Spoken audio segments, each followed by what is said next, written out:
Olá, meus amigos e irmãos, sejam muito bem-vindos ao canal Teologia Saudável. E no vídeo de hoje nós vamos falar sobre diferenças entre a Bíblia Católica e a Bíblia Protestante.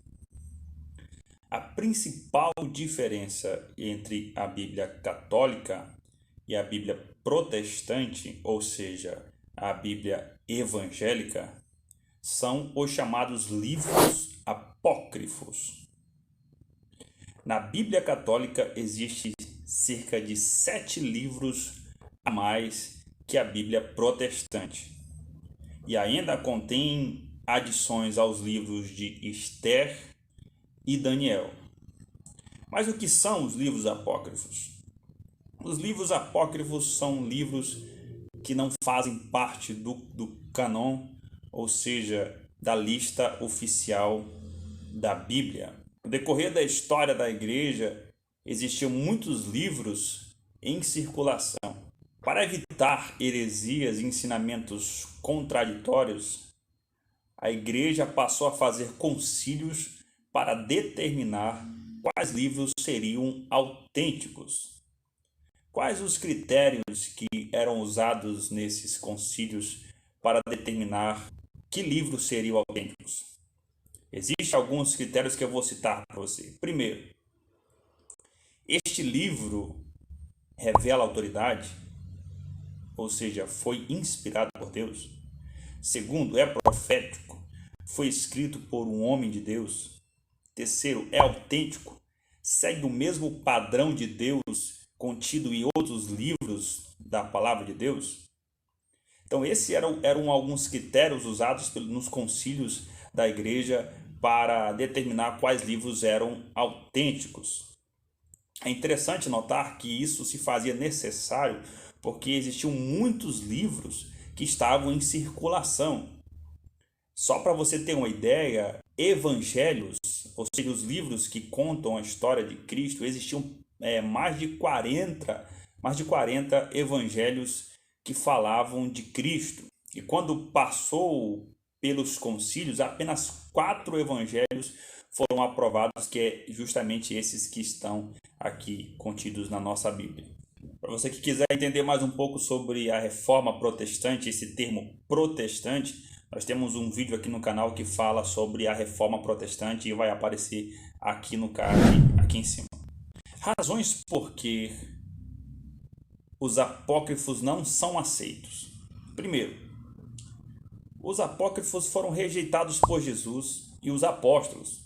Se nós olharmos no Novo Testamento, nós vamos ver que em nenhum momento os discípulos ou o próprio Jesus cita o livro dos apócrifos.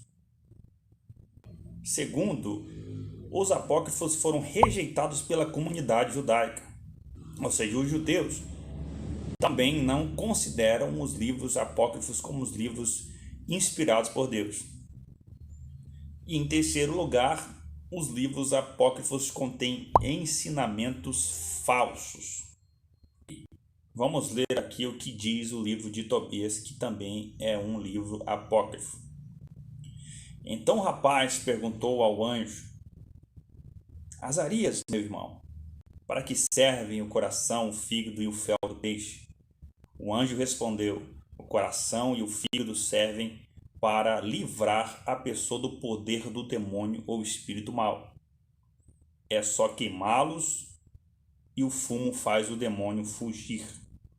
Então, nesse versículo aqui do livro de Tobias, nós notamos claramente um falso ensino, uma crendice que não compactuava com os ensinamentos de Jesus e nem dos discípulos, dos apóstolos. Outra referência também está no livro de Eclesiástico, não o livro de Eclesiástico convencional, mas o livro de Eclesiástico, capítulo 3 e versículo 33, que fala a respeito da justificação pelas obras.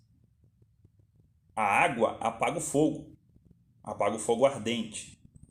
A esmola enfrenta o pecado. Então o versículo está falando sobre ser justificado quando se dá uma esmola, e não justificação como nós conhecemos, que é pelo sangue de Jesus Cristo. Ainda dos livros apócrifos, que é a Sabedoria de Salomão, capítulo 9, versículo 15, fala o corpo como a prisão da alma. Porque o corpo corruptível torna pesada a alma, e a morada terrestre oprime o espírito carregado de cuidados. Sabedoria de Salomão 9,15. E ainda nós temos o segundo livro de Macabeus, que vai falar sobre o culto e a oração aos mortos. Mas se ele acreditava que uma belíssima recompensa aguarda os que morrem piedosamente, esse era um bom e religioso pensamento. Eis porque ele pediu um sacrifício para os mortos, para que os mortos fossem livres de suas faltas. Então nós vemos aqui oração pelos mortos e uma maneira de tentar salvar os mortos dos seus delitos através de ofertas, de donativos. Então esses são apenas algumas passagens dos livros apócrifos que determinam que esses livros não foram inspirados por Deus. E existem outras citações, existem outras passagens que vão mostrar que esses livros não seguem o padrão de Deus. É claro que esses livros podem ser usados como fonte histórica, mas não como sendo livros inspirados por Deus, livros que Deus ordenou que escrevessem e fizessem parte do canon, dos livros canonizados. Espero que esse vídeo tenha te ajudado. Que Deus em Cristo te abençoe e até o próximo vídeo.